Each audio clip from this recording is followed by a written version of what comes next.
가정심리학자가 이 자녀들의 서열에 따라서 이 자녀들의 특징을 조사를 한 적이 있습니다. 어떤 조사냐 하면 가정들마다 첫째 아이, 둘째 아이, 막내 아이가 있지 않습니까? 그래서 이 첫째의 특징은 무엇이고 둘째의 특징은 무엇이고 막내의 특징은 무엇이고 이런 것들을 조사한 적이 있었습니다. 그래서 그 조사 결과가 뭐 흔히 생각하는 우리가 생각하는 이미지와 거의 비슷하게 나왔습니다. 첫째는 여러분들이 기대하시는 바대로 아무래도 책임감도 강하고 리더십도 강하다. 그렇게 이 첫째 아이의 특징이 나타났습니다. 막내는 어떠냐 하면 막내도 딱 떠오르는 그런 인상들이 있지 않습니까? 애교가 많고 또 귀여운 짓을 잘하고 또 부침성이 있는 이런 특징들이 이 막내에게 있다. 뭐 이런 조사가 나왔습니다. 그런데 여러분 혹시 둘째의 특징이 무엇인지 아십니까? 한번 속으로 생각해 보시기 바랍니다. 둘째의 특징이 무엇이냐면 잘 먹는답니다. 잘 먹는 것이 이 둘째 아이의 특징이라고 합니다. 여러분 가정에 그렇게 잘 맞는지는 잘 모르겠지만 사실 둘째가 참 서럽습니다. 여기도 둘째들 계시지요. 서러움 많이 당하셨지요. 첫째는 장남이라고 챙기고 또 막내는 귀엽다고 챙기지만 이 둘째는 소외되기가 참 쉽습니다. 그래서 그 서러운 마음을 이렇게 먹는 것으로 다 푼다. 그렇게 해석을 한 조사 내용이었습니다. 꼭 그렇다라는 것은 아니고 이런 경향이 대체적으로 있다. 뭐 이렇게 받아들이시면 될 것 같습니다. 근데 한국만 그런 줄 알았는데 한국뿐만 아니라 미국에도 이런 경향은 분명히 있는 것 같습니다. 이 미국 시트콤 중에 혹시 여러분들 멜컴 인 더 미들이라는 시트콤 아십니까? 멜컴 인 더 미들이라는 시트콤이 있는데 뭐 저도 잘 보지는 못했지만 제목만 들은 기억이 있습니다. 그게 어떤 내용이냐면 말콤이라는 아이가 미들 차일드입니다. 그래서 중간에 끼어서 이제 이 미들 차일드가 주인공이 되어서 이 중간에 있는 아이가 겪는 서러움을 또 많이 이야기하는 것이 그 쇼의 내용인 것 같습니다. 여러분들 생각하기에 저는 몇째일 것 같습니까? 저는 둘째입니다. 제하고 이 식사를 해보신 분은 아시겠지만 제가 굉장히 잘 먹습니다. 아주 잘 먹습니다. 그리고 제 눈을 자세히 보시면 아시겠지만 제 눈에도 뭔가 모르는 서러움이 조금 있습니다. 우수에 찬 서러움이 제 눈에도 분명히 있습니다. 그런데 여기도 둘째 여러분들 있는 줄 아는데 여러분 둘째라고 그렇게 또 너무 실망하지 마시기 바랍니다. 왜 그러냐 하면 성경에 보면 얼마나 이 둘째들이 많이 쓰임받는지 모르시죠? 지금 하나님의 둘째 사랑이 참 남다릅니다. 유별나게 둘째를 사랑하는 모습을 이 성경에서 많이 보게 됩니다. 뭐 예를 들면 이 가장 첫 번째 둘째가 누구겠습니까? 가인과 아벨 할 때 아벨이 첫 번째 이 차자겠죠. 이 가인과 아벨부터 시작해서 또 오늘도 본문에 보면 두 아이가 나오죠. 야곱과 에서가 나오고 또 요셉의 아들 가운데서도 므낫세와 에브라임 두 아들이 있습니다. 그리고 또 신약 성경에 나오면 탕자의 비유에도 보면 두 아들이 나오죠. 첫째 아들과 둘째 아들이 나옵니다. 그런데 여기에 이르기까지 하나님께서 누구를 택하시고 누구를 사랑하셨습니까? 둘째를 택하시고 둘째를 사랑하셨습니다. 그렇다고 해서 여러분 둘째들이 뭐 첫째보다 뭐 탁월하다든지 믿음이 아주 좋다든지 마음이 천성적으로 아주 착하다든지 그런 것도 아닙니다. 예외는 있습니다. 믿음으로 제사를 드린 이 아벨의 경우는 예외라고 할 수가 있지만 야곱 한번 생각해 보십시오. 야곱이 얼마나 사기꾼입니까? 말만 하면 거짓말이잖아요. 남자다움도 없고 주로 노는 곳은 이 부엌이고 그리고 또 팥죽 한 그릇으로 이 형에게 사기를 친 적도 있고 또 이제 형으로 변장해서 결국은 장자권까지 빼앗지 않습니까? 그런 사람이 야곱이었습니다. 오히려 이 형인 에서가 참 더 남자답고 털도 많이 나 있고 또 사냥도 잘하고 능력 있는 사람이 에서였습니다. 요즘 말로 하면 짐승남, 이게 에서가 짐승남입니다. 아주 여자들에게 인기가 많은 사람이 에서였습니다. 요셉의 이 둘째 아들인 에브라임도 마찬가지입니다. 이제 이 에브라임을 통해서 이스라엘의 12지파 가운데 에브라임 지파가 이렇게 만들어지게 되는데 이 12지파 중에서 가장 뺀질뺀질한 지파가 바로 이 에브라임 지파입니다. 그래서 시편에는 얼마나 이 사람들이 뺀질뺀질했던지 시편 기자가 이렇게 이야기를 합니다. 시편 78편에 보면 에브라임 자손은 병기를 갖추며 활을 가졌으나 전쟁의 날에 물러갔도다. 아주 사람도 많고 큰 지파였고 무기도 갖출 수 있을 것만큼 다 갖추었지만 전쟁이 나면 찾아볼 수가 없습니다. 어디 다른 데 가 있습니다. 그리고 전쟁이 끝나면 괜히 시비를 겁니다. 이런 큰일이 있었는데 왜 나는 안 불렀느냐 그러면서 큰 소리치는 아주 이 위험할 때는 빠져 있다가 다 끝나고 나면 나타나는 아주 이 얌체 같은 지파가 에브라임 지파였습니다. 탕자의 비유에서 둘째 아들도 뭐 아주 유명하지 않습니까? 이 아이도 얼마나 못된 아들입니까? 아버지가 돌아가시기도 전에 유산을 요구를 합니다. 이 유대 전통에 따르면 아버지가 죽어야지만 유산을 요구할 수가 있는데 이 아버지가 버젓이 살아있음에도 불구하고 유산을 요구합니다. 그래서 유산을 다 받게 되죠. 그리고 이 유산으로 뭐 사업을 하다가 또 뭐 주식 투자를 하다가 재테크를 하다가 이 재산을 다 허비한 것이 아니라 오직 한 가지 목적, 흥청망청 놀다가 유흥비로 이 모든 재산들을 다 날려버립니다. 이런 것이 둘째들의 모습이었습니다. 그럼에도 불구하고 하나님께서는 이런 연약하고 부족한 둘째들을 택하시고 사랑하고 받아주셨습니다. 여러분, 이런 하나님의 모습을 우리가 어떻게 받아들여야 하겠습니까? 왜 하필 왜 이 장자들을 기피하시고 왜 이렇게 부족한 연약한 둘째들을 그렇게 택하고 사랑하셨겠습니까? 여기서 주시는 하나님의 메시지가 분명히 있습니다. 우리는 그 메시지를 볼 수가 있어야 되겠죠. 그 메시지가 무엇이냐면 하나님의 자녀가 되는 것, 하나님의 구원을 받는 것은 결코 우리의 자격에 있는 것이 아니라 하나님의 은혜로 말미암아 구원받는다라는 것을 보여주기 위해서 이렇게 장남을 기피하는 모습을 하나님께서 보여주고 계십니다. 내가 자격이 되어서 구원받는 사람 아무도 없습니다. 또 더 나아가서 내가 자격에 있어서 하나님께서 나를 쓰신다, 쓰임받는다 이런 사람도 없습니다. 오늘 읽었던 2절 3절 말씀을 다시 한번 보겠습니다. 나 여호와가 말하노라 에서는 야곱의 형이 아니냐 그러나 내가 야곱을 사랑하였고 에서는 미워하였으니 제가 이 말씀을 좀 풀어서 설명을 하겠습니다. 이 말씀은 어떤 말씀이냐 하면 에서가 야곱의 형인 것은 누구나가 다 아는 사실 아느냐, 모든 세상 사람들이 다 아는 사실 아니냐, 그렇다면 세상의 질서와 논리에 따르면 당연히 에서를 택하고 사랑하는 것이 맞다. 그런데 나는 에서는 미워하고 야곱을 사랑하였다. 첫째는 미워하고 둘째를 사랑하였다. 택하였다. 이런 말씀입니다. 근데 이 말씀이 우리는 너무나도 당연하게 받아들이기가 쉽지만 그 당시 시대적인 상황으로 볼 때, 그 당시 세상의 기준으로 볼 때는 이 선언은 너무나도 엄청나고 파격적인 선언입니다. 장남이 아니라 차남을 선택하고 사용하셨다는 것은 엄청난 선언문입니다. 여러분, 고대 사회에 장남으로 태어난다는 것, 첫째로 태어난다는 것은 태어나면서부터 엄청난 특권과 권리를 가지고 태어나는 것입니다. 다릅니다. 다른 자녀들과는 다릅니다. 누구도 넘볼 수 없는 권리를 가지고 태어나는 것이 이 첫째 자리입니다. 신성 불가침의 자리가 이 첫째 자리입니다. 그래서 장남이 결국은 이 모든 가정의 재산도 다 물려받게 되어 있고 장남이 다 이 가정을 이끌어가게 되고 최고의 권력자로 그렇게 올라가게 되는 것입니다. 근데 이게 사실 뭐 아주 옛날 이야기가 아니고 사실 우리나라도 불과 몇십 년 전만 하더라도 이런 모습들이 허다했습니다. 뭐 그런 이야기들 많이 듣지 않았습니까? 한 가정에 형제들이 한 5형제 정도가 있게 되면 공부를 어떻게 다 합니까? 얼마나 가난하게 살았습니까? 공부를 다 못 시킵니다. 그래서 누구만 공부시킵니까? 첫째만 공부시킵니다. 그리고 나머지 가족들은 엄마, 아빠, 뭐 또 동생들 다 할 것 없이 이 첫째 뒷바라지 하는데 모든 것을 걸지요. 그래서 공장에 가서 일하고 시골에서 일하면서 어떻게 해서든지 이 하나 장남만 잘 키우기를 그렇게 원합니다. 첫째 모든 것을 다 겁니다. 첫째 올인을 하게 됩니다. 그러면 이제 나머지 것들은 이 뒷바라지는 모든 가족들이 책임을 지는 그런 모습들이 너무나도 허다하게 많이 있었습니다. 요즘은 좀 상상하기가 어려운 모습이지요. 요즘은 뭐 그렇게 많이 낳지도 않고 자녀들이 많지도 않고 요즘은 이제는 많이 잘 살게 되었기 때문에 여유가 있기 때문에 그런 일은 잘 보지 못하지만 그러나 정말 불과 몇십 년 전만 하더라도 이런 일들이 너무나도 많이 볼 수가 있는 현상이었습니다. 그래서 또 첫째가 성공하게 되면 이제 첫째가 온 가족을 책임지고 먹여 살리는 그런 모습들이 참 많이 있었습니다. 첫째의 권리라는 것은 참 대단한 것이었습니다. 옛날 왕국도 한번 생각해 보십시오. 이 왕국에도 보면 이 왕위를 계승해야 되지 않습니까? 왕위를 계승할 때 둘째가 참 능력이 있고 실력도 있고 덕망도 있습니다. 그렇다고 둘째가 왕이 될 수는 없습니다. 왕위 계승권의 첫 번째 순위는 항상 장자에게 있습니다.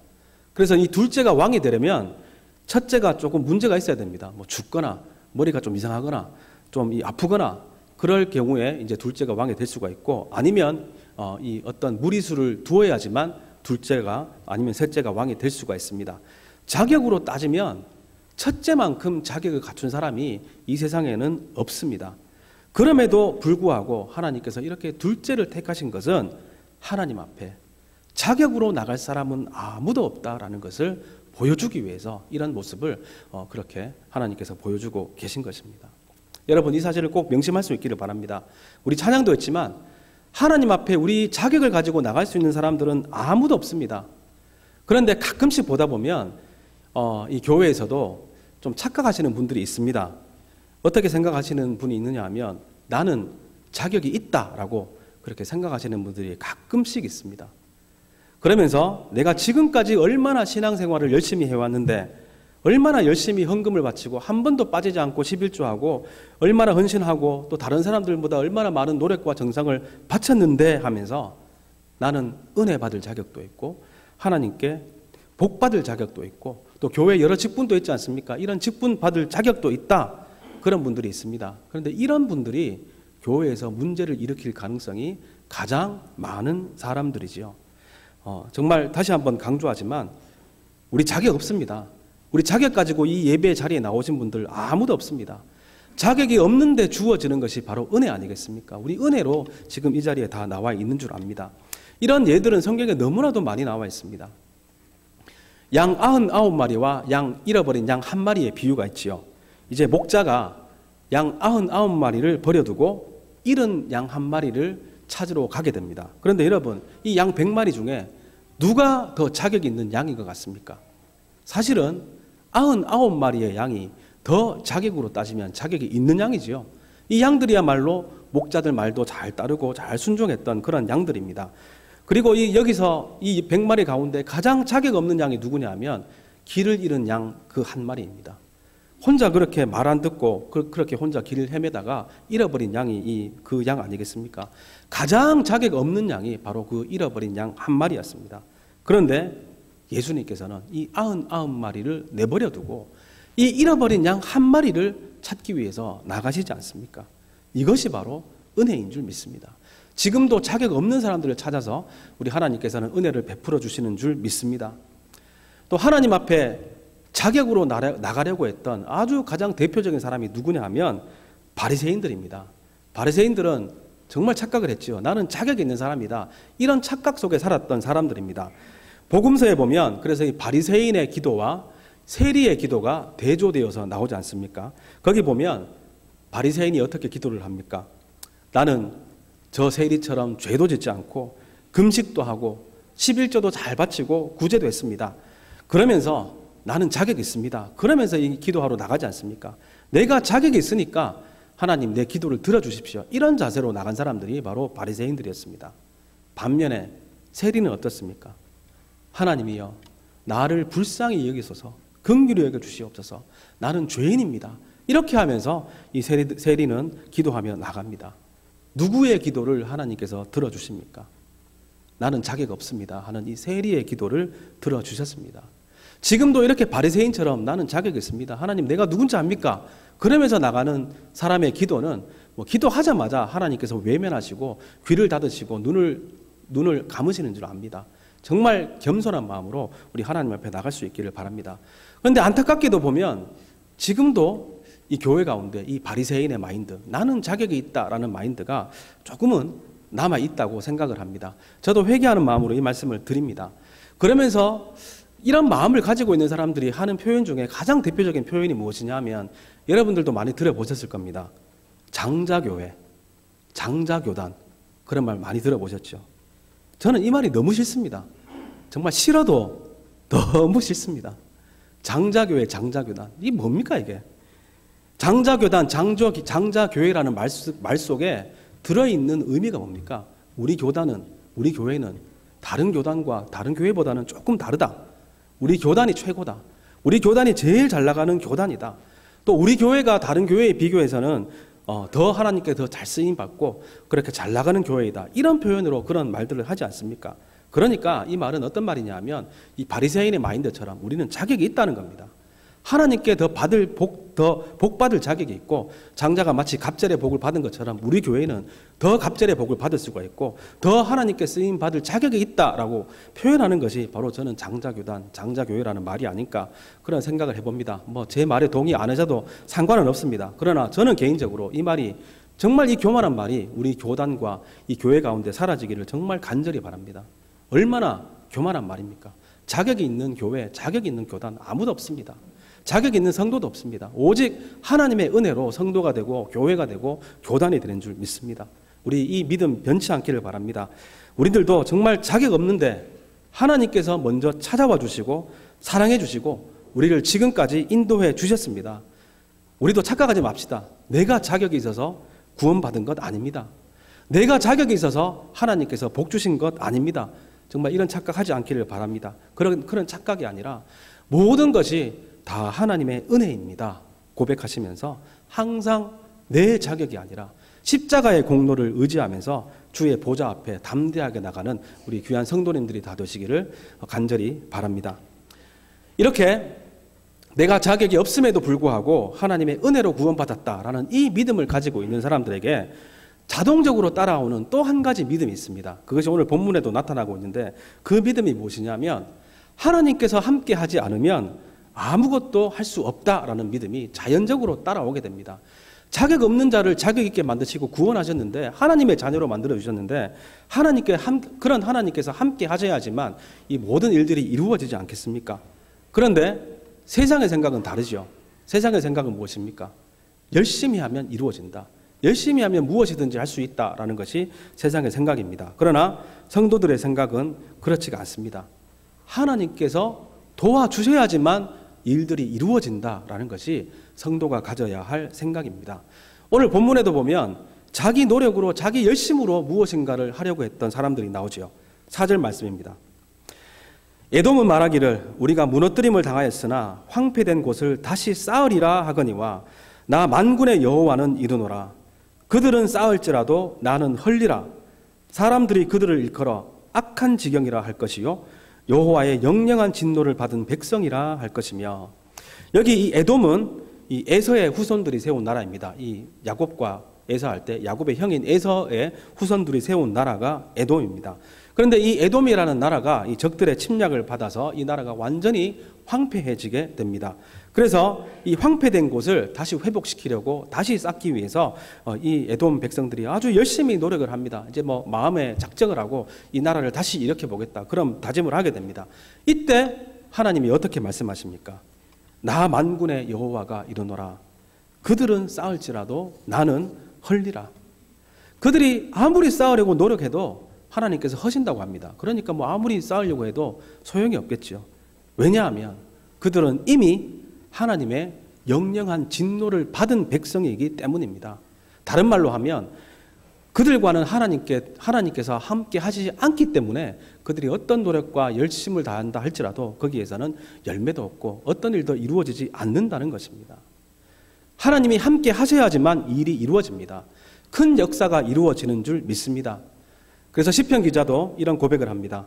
여호와께서 집을 세우지 아니하시면 세우는 자의 수고가 헛되며 여호와께서 성을 지키지 아니하시면 파수꾼의 경성함이 허사로다. 하나님께서 돌봐주시고 지켜주셔야만 모든 세상의 일도 이루어지게 되어 있습니다. 내가 아무리 열심히 노력을 해도 하나님께서 길을 열어주시지 않으면 무슨 일이 되겠습니까? 하나님께서 꼭 역사하셔야만 우리가 원하는 일들이 이루어지는 줄 믿습니다. 여러분, 우리 인생을 살아가면서 이런 경험들 참 많이 하지 않습니까? 사업하시는 분들 있지요. 사업이 내가 열심히 한다고 됩니까? 그것만으로는 되지 않지요. 필요한 사람도 만나야 되고 또 손님들, 커스터머가 와야지만 사업이 되지 않습니까? 그런 일들을 누가 하십니까? 하나님이 보이지 않는 손길로 인도해 주시는 줄 믿습니다. 또 이 자리에도 부모님들 많이 계시는 줄 아는데 자녀들을 위해서 부모들이 얼마나 희생도 많이 하고 투자를 많이 합니까? 학원도 보내고 좋은 학교도 보내고 그렇게 합니다. 그런데 좋은 교육을 받고 좋은 학교를 갔다고 해서 이 아이들이 바른 방향으로 잘 커 나갑니까? 아무도 장담 못합니다. 오직 하나님께서 함께 하실 때 우리 자녀들도 바른 길로 걸어가게 되는 줄 믿습니다. 이제 결혼을 앞둔 우리 청년들도 많이 있지요. 결혼도 그렇습니다. 마찬가지입니다. 내가 뭐 발버둥 친다고 결혼이 되는 것은 아닌 것 같습니다. 내가 뭐 자격을 갖춘다고 해서 결혼이 이루어지는 것도 아니라 하나님께서 인도하실 때 이 결혼도 이루어지는 줄 믿습니다. 예, 한 분 아멘 하셨네요. 조만간 결혼하게 될 줄 믿습니다. 뭐 뿐만 아니라 하나님께서 건강 주시니까 우리 모든 일이 가능한 건 아닙니까? 그냥 하나님께서 우리 생명 거두어 가시고 건강 거두어 가시면 우리 아무것도 못합니다. 정말 모든 일을 이루시는 분은 하나님이신 줄 믿습니다. 이 믿음이 있는 사람이라면 당연히 기도할 수밖에 없죠. 이 믿음이 없으니까 기도를 안 하는 겁니다. 여러분, 게을러서 기도하는 것이 아니라, 게을러서 기도를 안 하는 것이 아니라 이런 믿음이 없기 때문에 기도를 안 하는 겁니다. 정말 모든 일을 이루시는 분이 하나님이시다, 이런 믿음이 있다면 어떻게 기도하지 않을 수가 있겠습니까? 우리 하나님께 도우심을 구해야 합니다. 그러면 하나님께서 광야에서 길도 열어주시고 사막에서 샘이 나게 하실 줄 믿습니다. 이렇게 우리 함께 기도할 수 있기를 바랍니다. 내가 모든 것을 다 할 수 있다는 이런 에돔 백성과 같은 이런 교만한 마음을 버리고 하나님께 겸손한 마음으로 기도하면서 도움을 구하면서 살아가는 우리 귀한 성도님들이 될 수 있기를 간절히 바랍니다. 또 오늘 말씀은 또 이렇게 일을 이루시는 여호와 하나님께서 교회 안에서만 크신 분이 아니라 교회 밖에서도 세상에서도 크신 분이다라고 선언하고 있습니다. 5절 말씀을 보겠습니다. 너희는 목도하고 이르기를 여호와께서는 이스라엘 지경 밖에서 크시다 하리라. 이 말씀을 일단 얼핏 보게 되면 조금 해석을 잘못할 좀 소지가 있습니다. 오해의 소지가 있습니다. 왜 그러냐 하면 이 말씀을 그대로 읽게 되면 여호와께서는, 하나님께서는 이스라엘 밖에서만 크다고 좀 들릴 수 있는 그런 뉘앙스가 있지 않습니까? 그런데 지금 제가 읽은 성경은 개역 한글입니다. 이제는 이 개역 한글이라는 성경이 나오지도 않습니다. 이제 더 이상 출판되지 않습니다. 모든 이 교회들이 공식적으로 개역 개정이라는 성경으로 다 바꾸고 있습니다. 그렇다고 해서 뭐 개역 개정하고 개역 한글이 뭐 완전히 다른 것은 아닙니다. 그래서 굳이 뭐 사실 필요는 없는 것 같습니다. 거의 동일하게 번역이 되어 있는데 약간씩 다른 부분들이 이 개역 개정에 있습니다. 그런데 개역 개정 중에서 가장 잘 번역된 부분이 어디냐 하면 바로 지금 우리가 읽은 말라기 1장 5절이라고 많은 학자들이 그렇게 이야기를 하고 있습니다. 이 부분이 가장 번역이 잘 됐다고 합니다. 지금 제가 읽은 성경은 이스라엘 지경 밖에서 크시도다 이렇게 되어 있지만 지금 이제 새로 나온 개역 개정 번역본에는 어떻게 되어 있느냐 하면 혹시 그 성경 가지신 분들 한번 보십시오. 이스라엘 지경 밖에서도 크시다 이렇게 되어 있습니다. 이스라엘 지경 밖에서도 크시다. 한자 차이지만 거기에는 엄청난 차이가 있죠. 이제 뜻이 명확하게 드러나지 않습니까? 그렇습니다. 하나님은 이스라엘 지경 안에서만 크신 것이 아니라 밖에서도 크시다는 말입니다. 그러니까 어디서든지 하나님은 능력 있고 크신 하나님이다라는 것을 이 5절에서 말씀하고 있습니다. 그러므로 우리 성도들은 하나님의 능력을 결코 교회 안에서만 제한해서는 안 될 것입니다. 그러면 우리가 어떻게 해야 되겠습니까? 나가야 되겠죠. 세상으로 나가서 이 하나님의 능력을 발휘하면서 이 능력을 체험하면서 살아야 될 줄 압니다. 한국 교회는 지금까지도 좀 이 모이는 경향이 좀 많은 경향이 있지 않습니까? 그러나 하나님의 능력을 교회에서 받았으면 이제 밖으로 삶의 현장으로 나가라는 것이 하나님의 생각이고 하나님의 계획입니다. 그래서 궁극적으로 성도들이 모이는 이유도 무엇이냐 하면 밖으로 나가기 위해서입니다. 밖으로 나가서 이 세상의 곳곳에 나가서 빛과 소금의 역할을 감당하기 위해서 이 능력을 받고 모이는 곳이 교회이고 결국은 이 세상으로 나가는 것이 우리 성도들의 본분인 줄 믿습니다. 한동안 좀 시간이 지났습니다. 한 몇십 년 된 것 같은데 몇십 년 전에 거룩한 백수라는 말이 아주 유행했던 적이 있었습니다. 그것이 이 거룩한 백수가 이 교회 안에서 참 큰 문제가 되었던 적이 있습니다. 왜 그러냐면 지금도 어렵겠지만 그때는 더 어려웠던 것 같습니다. 이 젊은이들이, 청년들이 취직은 안 되고 또 갈 곳은 없으니까 이제 믿음은 좋고 하니까 교회에만 젊은이들이 계속 모여 있습니다. 그래서 예배는 청년들이 다 드립니다. 새벽 예배부터 시작해서 심지어는 낮에 하는 성경 공부까지 청년들이 다 참석을 합니다. 갈 데가 없어서 그렇게 이제 교회에 몰려 있습니다. 그래서 이런 사람들을 거룩한 백수라고 이야기한 적이 있었습니다. 지금은 어떤지 모르겠습니다. 물론 다른 곳에서 헤매는 것보다야 그렇게 교회 안에 있는 것이 훨씬 귀하고 아름다운 모습인 줄 압니다. 그럼에도 불구하고 우리 성도들이, 특별히 청년들이 교회에만 모여 있어서 되겠습니까?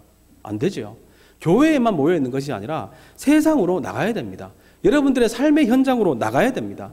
그래서 그 가운데 목사만 나오는 것이 아니라 그 가운데 우리 청년들 가운데 기자도 나오고 언론인도 나오고 의사도 나오고 사업가도 나오고 정치가도 나와야 되는 줄 믿습니다. 그래서 여러분들이 가는 곳마다 이스라엘 지경 밖에서도 크신 하나님을 선포하면서 살아갈 수 있기를 간절히 바랍니다.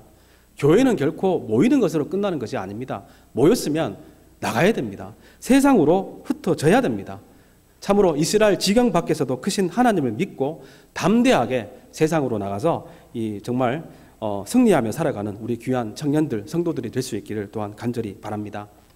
이제 말씀을 맺겠습니다.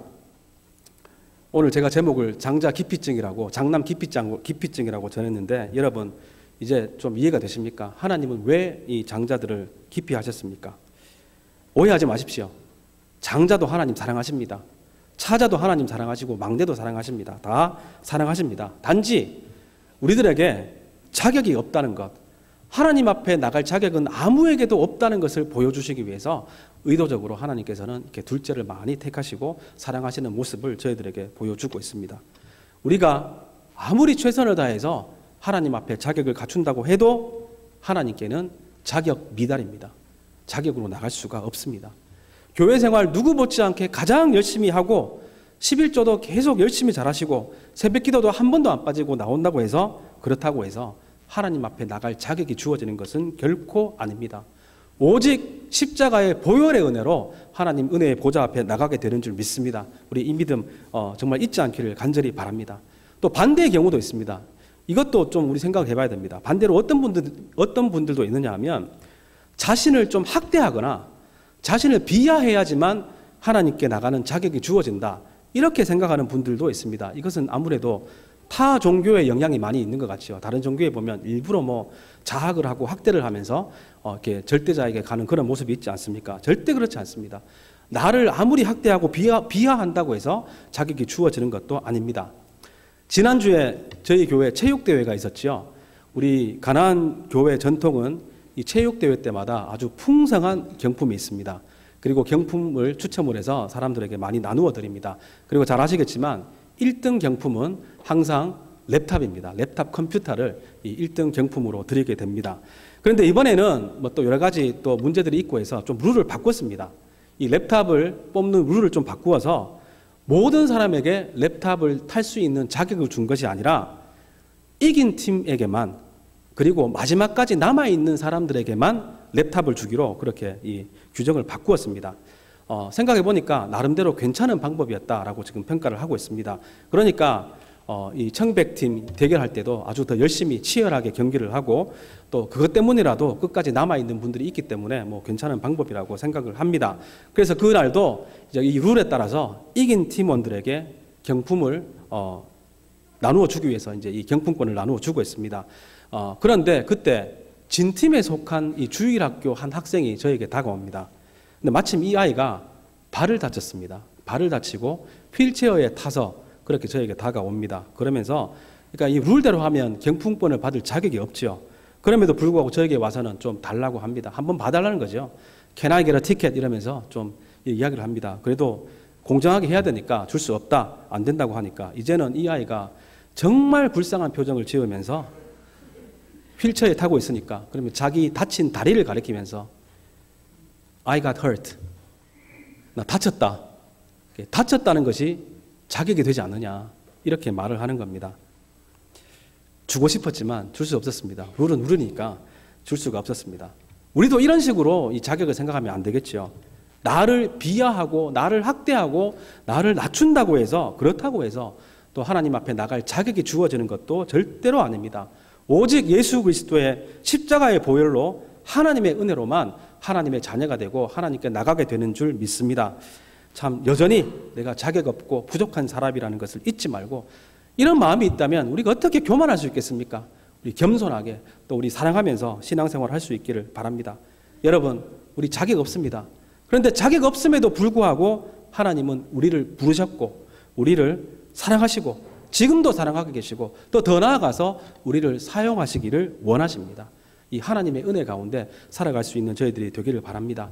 또한 하나님께서 함께 하셔야지만 일이 이루어진다는 이 믿음도 잊지 마시고 하나님 없이 나 혼자서 그렇게 힘 빼고 어리석게 일하지 말고 기도함으로 항상 하나님의 능력과 연결될 수 있는 저희들이 되기를 바랍니다. 마지막으로 이스라엘 안에서뿐만 아니라 이스라엘 지경 밖에서도 크신 하나님을 믿으면서 우리 삶의 현장에서 하나님의 크신 능력을 경험하며 살아가는 저와 여러분들이 다 되시기를 주님의 이름으로 축원드립니다. 같이 한번 기도하시겠습니다. 하나님 아버지, 은혜를 감사합니다. 하나님, 저희들 정말 자격이 없습니다. 이 시간 나와서 예배드릴 자격도 없고 기도할 자격도 없고 복받을 자격도 없는 자들입니다. 그러나 하나님께서 우리들을 먼저 사랑하여 주시었고 예수 그리스도를 십자가에 보내어 주시고 보혈 흘리심으로 저희들에게 하나님의 자녀가 되는 권세를 허락하시고 참으로 성도가 되는 자격을 허락하여 주시니 참으로 감사를 드립니다. 하나님, 이 믿음으로 항상 겸손하게 살아갈 수 있는 저희들 되게 하여 주시옵소서. 주님이 주신 은혜 때문에 교만해지지 않도록 도와주시었고 더욱더 겸손하게 이웃을 섬기며 하나님을 섬기며 살아가는 저희들 될 수 있도록 인도하여 주시옵소서. 하나님, 또 저희들 아무것도 할 수 없습니다. 부족합니다. 하나님만이 일을 이루시는 분인 줄 믿습니다. 이 믿음으로 날마다 기도하며 주님의 능력을 체험하며 살아가는 저희들 될 수 있도록 인도하여 주시옵소서. 하나님, 또 우리가 믿고 있는 하나님을 교회 안에서만 제한하지 않도록 인도하여 주시옵고 세상 밖에서도 크신 하나님을 선포하게 하시며 그 크신 하나님을 경험하며 살아가는 삶의 현장 가운데서 경험할 수 있는 저희들 될 수 있도록 인도하여 주시옵소서. 감사드렸고 이 모든 말씀 예수 그리스도의 이름으로 기도드리옵나이다. 아멘. 저희 다 같이